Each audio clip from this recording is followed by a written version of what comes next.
ব্যস্ত। প্রতিদিন করোনা আক্রান্তের সংখ্যা আকাশ ছুঁই ছুঁই, রিসেপশনে লম্বা লাইন। এর মধ্যে হসপিটালে ডেটাবেস করে ফোন নাম্বার বার করা কি চারদিকুনি ব্যাপার?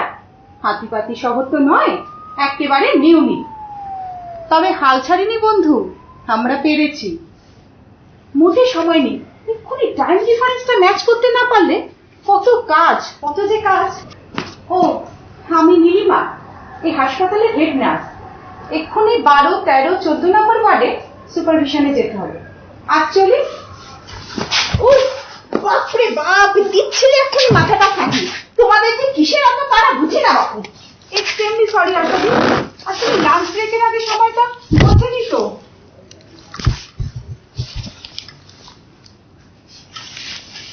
এই মানুষটা সব কাজ একাই করবেন, খাবেন একা, বাথরুমে যাবেন একা, সব একা করবেন। 11 নম্বর ward, 22 page number, doctor Malay Mukherjee. ভারী ভালো মানুষ ছিলেন। দেখতে পাচ্ছি টলমল পায়ে হাঁটছেন, তবু আমি নিজেই পারবো। বয়সকালের যে নাকি স্বাবলম্বিতা কে জানে, কিন্তু এই মানুষটা সত্যি সত্যি নিজেকে বড় বিশ্বাস করত। আসলে আমরা হচ্ছে প্রকৃত দর্শক। পেশেন্ট যাবে আসবে যাবে আসবে, তবু এই চিরন্তন বৃত্তের মধ্যে কেউ কেউ এত কাছে হয়ে উঠেছে। সত্যি মৃদুদা, বিকেলে বিকেল না পারলে ট্রাই করতে হবে, বুঝলে?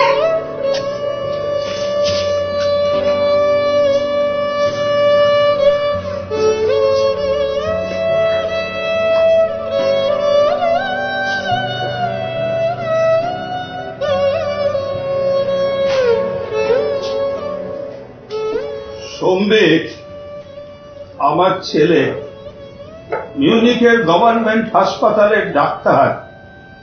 আমার মতোই খারাপ, শুধু স্বদেশের। ফরেনে সেটেল করার স্বপ্ন আমার ছোটবেলা থেকেই। বাবা হসপিটাল, পেশেন্ট চেম্বার, ওটি হসপিটাল। না, কোনদিন ওনাকে বাবার মতন করে পাইনি। Most of the time patient দেখতেন একদম ফ্রি অফ কস্টে। তার বদলে মিনিমাম রেসপেক্ট কেউ দেয়নি কোনদিন। ছেলে আমার এত রাগী। একদিকে নাইট শিফট, হসপিটালে চাপ, তারপরে ডিস্ট্রাকটিভ প্যান্ডেমিক। তোমাকে প্রতিদিন ফোন করা সম্ভব হয়নি। বাবা, সরি বাবা, সরি ফর মাই হার্ট। আর আজ দেখো, আমি যখন তোমার কাছে যেতে চাইছি তবু যেতে পারছি না। তবু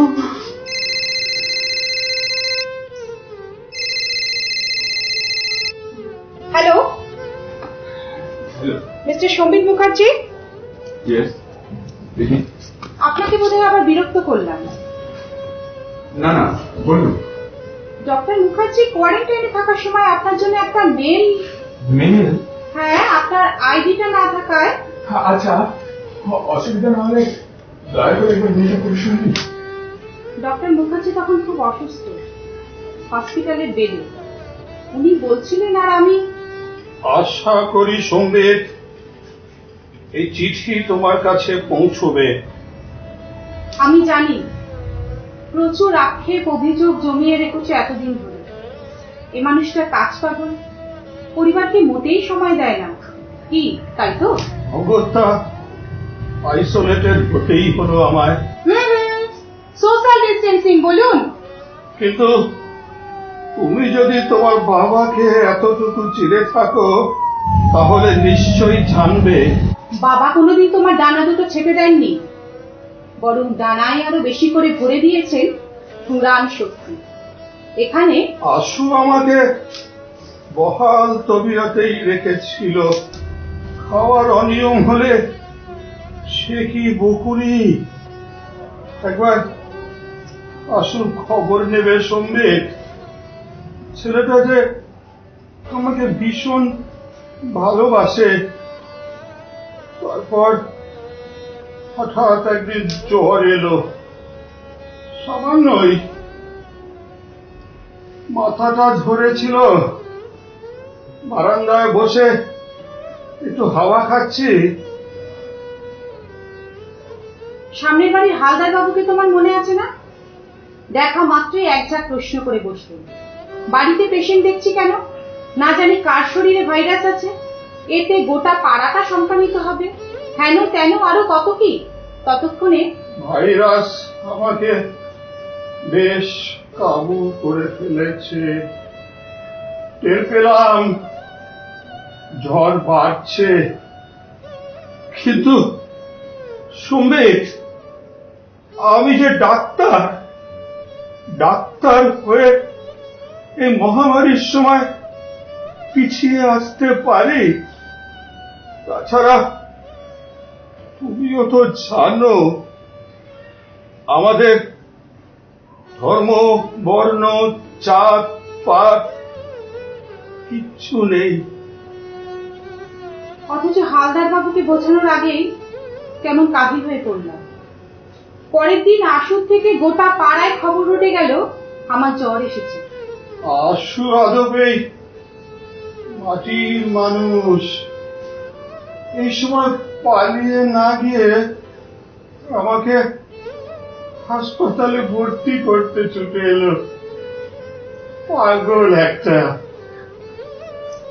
আমি নিশ্চয় সুস্থ হয়ে উঠব, তাই না? সন্দেহ আছে? না, তবে একটা কথা তোমাকে বলে রাখা উচিত সম্বিত। এই মৃত্যু পরিস্থিতি শেষ হলে তুমি দেশে ফিরে এসো। তোমার মতো ডাক্তারদের এই দেশে ভীষণ প্রয়োজন। বুঝলে, আমার চেম্বারটা আছে, তাই পড়ে থাকবে। চিঠি পেলে আশুর খবর নিও, কিন্তু নিশ্চিত তোমার সম্বিত ফিরবেই।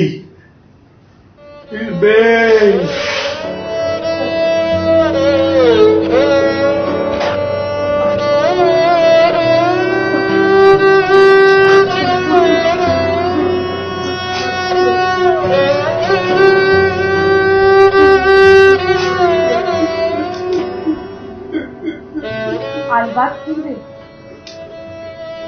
কি, তাই তো? হ্যালো হ্যালো সম্বিত বাবু, হ্যালো হ্যালো, বাইরে তো ডিস্টার্ব করছে। হ্যালো হ্যালো সম্বিত বাবু, হ্যালো।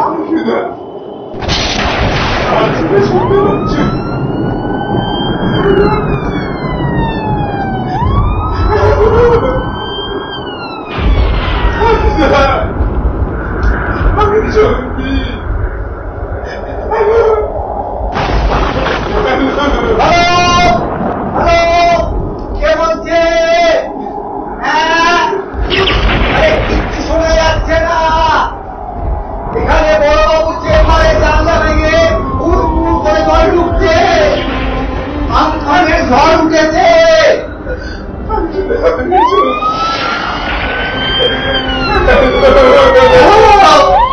আপনার কোনো কথা শোনা যাচ্ছে না। ঝড় সামনে পড়ে ফোন করবে।